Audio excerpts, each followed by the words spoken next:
ہر چیز کا آغاز ہوتا ہے اور قرآن کا آغاز ہوتا ہے رحمت سے۔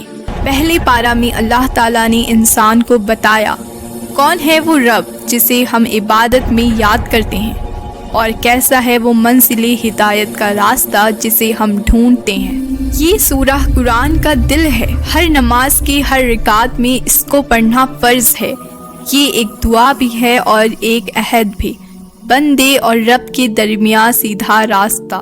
پہلے پارہ کی پہلی آیت، بسم اللہ الرحمن الرحیم، اللہ کے نام سے شروع کرتا ہوں جو بڑا مہربان اور نہایت رحم والا ہے۔ یہ آیت بتاتی ہے کہ ہر کام کے آغاز اللہ کے نام سے ہونا چاہیے، کیونکہ برکت اور رحمت وہی سے ملتی ہے۔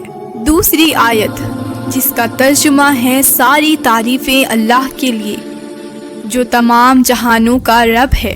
انسان اکثر اپنی کامیابی کا شکریہ خود کو دیتا ہے، مگر قرآن سکھاتا ہے ہر چیز کا اصل رب صرف اللہ ہے۔ تیسری آیت، وہ بڑا مہربان ہے، نہایت رحم والا ہے۔ اللہ کا راز صرف طاقت پہ نہیں، رحمت پہ قائم ہے۔ وہ ہے مالک روز جزا کا، یعنی ڈے آف ججمنٹ کا۔ یاد رکھنا ایک دن سب کو حساب دینا ہے، نہ ظلم چھپا رہے گا نہ نیکی ضائع ہوگی۔ آیت نمبر 5، ہم صرف تیری ہی عبادت کرتے ہیں اور تجھ سے ہی مدد مانگتے ہیں۔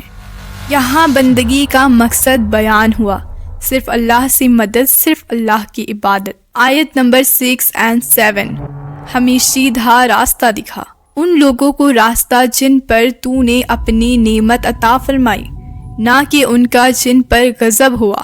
یہ آیت قرآن کی روح ہے۔ انسان اپنے رب سے سیدھا راستہ مانگتا ہے، جہاں نہ گمراہی ہو نہ نفرت۔ اب آتے ہیں سورہ البقرہ کی آیت نمبر 1 سے 141۔ سورہ البقرہ قرآن کی سب سے لمبی سورہ ہے۔ اس کے پہلے پارہ میں اللہ تعالیٰ نے ایمان والوں، کافروں اور منافقوں تینوں کی پہچان کرواتا ہے، یعنی یہ زندگی کا یہ وہ کتاب ہے جس میں کوئی شک نہیں۔ دوسری ہدایت ہے تقوی والوں کے لیے۔ یہاں قرآن اپنی اصل پہچان دیتا ہے۔ یہ کتاب انہی کے لیے راہ دکھاتی ہے جو خدا سے ڈرتے ہیں۔ آیت نمبر 3 اور 5، جو غیب پر ایمان لاتے ہیں، نماز قائم کرتے ہیں اور جو کچھ ہم نے ان کو دیا اس میں سے خرچ کرتے ہیں۔ اللہ کے نزدیک ایمان صرف دیکھنے والی چیز نہیں، بلکہ وہ یقین ہے جو دل میں بس جاتا ہے۔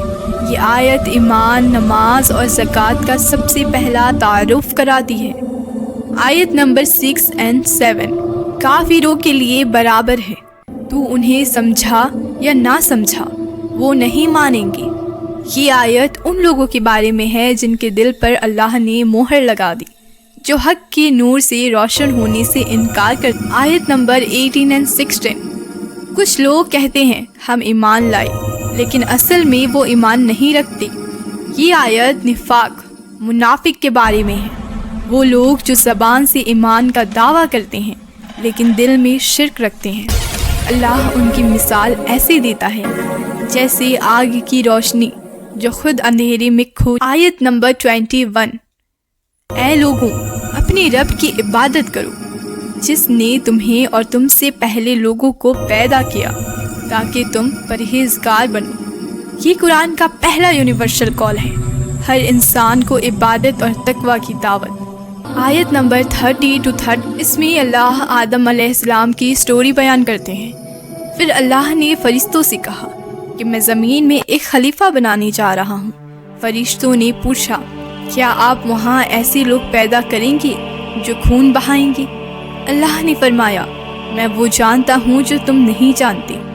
یہاں سے انسانیت کا سفر شروع ہوتا ہے۔ انسان کو علم، اختیار اور امتحان دیا گیا، اور جب شیطان نے سجدہ سے انکار کیا، اس کی بد نصیبی کا دروازہ کھل گیا۔ آیت نمبر 40 سے 61، یہاں اللہ بنی اسرائیل کے بارے میں فرماتے ہیں۔ اللہ نے بنی اسرائیل کے واقعات بیان کی، ان کے عہد توڑنے، معجزات دیکھ کر بھی کفر کرنے اور ناشکری کرنے کا ذکر کیا۔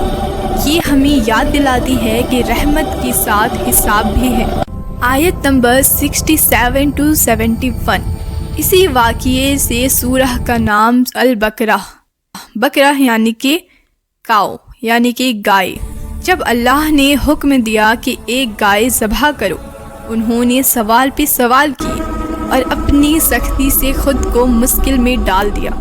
دین میں زیادہ بحث اور ضد انسان کو دور کر دیتی ہے۔ آیت نمبر 124 سے 141 یہاں حضرت ابراہیم علیہ السلام کے بارے میں فرماتے ہیں۔ یہاں اللہ نے حضرت ابراہیم کا ذکر کیا جو سب سے پہلے پورے ایمان اور تسلیم کا مثال بنے۔ انہوں نے کعبہ کی بنیاد رکھی اور دعا کی، اے ہمارے رب، ہم سے یہ قبول کر، تو سننے والا جاننے والا ہے۔ اس دعا میں صرف عمارت نہیں، ایک امت کا آغاز چھپا ہے جو صرف اللہ کے لیے جیتی ہے۔ پہلے پارہ قرآن کا زندہ پیغام ہے، عبادت، تقوی، امتحان اور صبر کا درس دیتا ہے۔ یہ بتاتا ہے کہ انسان کا اصل مقصد دنیا نہیں بلکہ اللہ کی رضا ہے۔